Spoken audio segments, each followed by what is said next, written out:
మహిళలు ఉన్నత స్థానాలకు చేరుకోవాలన్నదే కాంగ్రెస్ ప్రభుత్వ లక్ష్యమని అన్నారు మంత్రి పొన్నం ప్రభాకర్.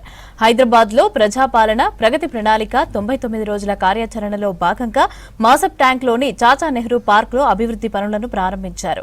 ఈ వ్యర్థాల సేకరణ సెంటర్ ను ఓపెన్ చేశారు. ఇంట్లో వాడని ఎలక్ట్రానిక్ వస్తువులను రీసైక్లింగ్ కోసం ఇవ్వాలని అన్నారు. ఇక పట్టణాల్లో మహిళా సంఘాలు తక్కువగా ఉన్నాయన్నారు. ప్రతి ఒక్క మహిళా సంఘాల్లో చేరాలని అన్నారు.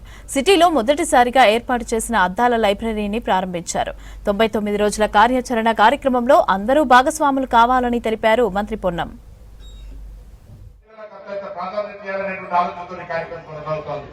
అందుకే హైదరాబాద్ లో ఉన్నటువంటి మహిళా సోదరులు స్వచ్ఛందంగా మహిళా సంఘాల సభ్యులుగా చేరండి.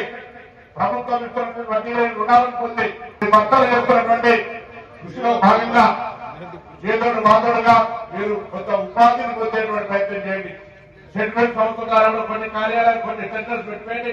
సెటిల్ ద్వారా కూడా అది గుట్టు మిషన్ కావచ్చు, మగ్గం కావచ్చు, బ్యూటిషియన్ కావచ్చు, లేకపోతే అనేక రకాలుగా సెంటర్లలో ట్రైనింగ్ ఇచ్చే కార్యక్రమం జరుగుతూ ఉంది.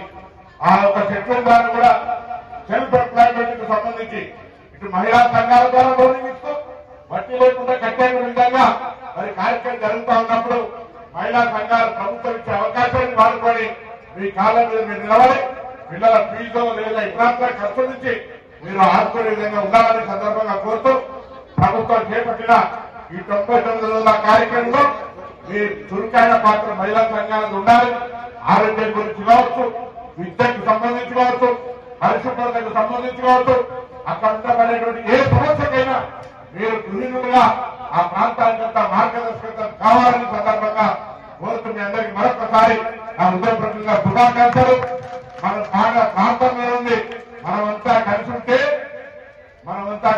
సాధించలేదు లేదు. కాబట్టి ప్రభుత్వం కూడా మీకు పూర్తిగా అవుట్ సపోర్ట్ ఇస్తా ఉంది. కాబట్టి ఈ అవకాశాన్ని వినియోగించుకొని ఎదగడానికి ప్రయత్నం చేయాలని చెప్పి మీ పాటలో ఉన్నటువంటి అర్థాన్ని నిజం చేసే ప్రయత్నం చేయాలని చెప్పి సందర్భంగా కోరుతూ అందరికీ నా హృదయపూర్వకంగా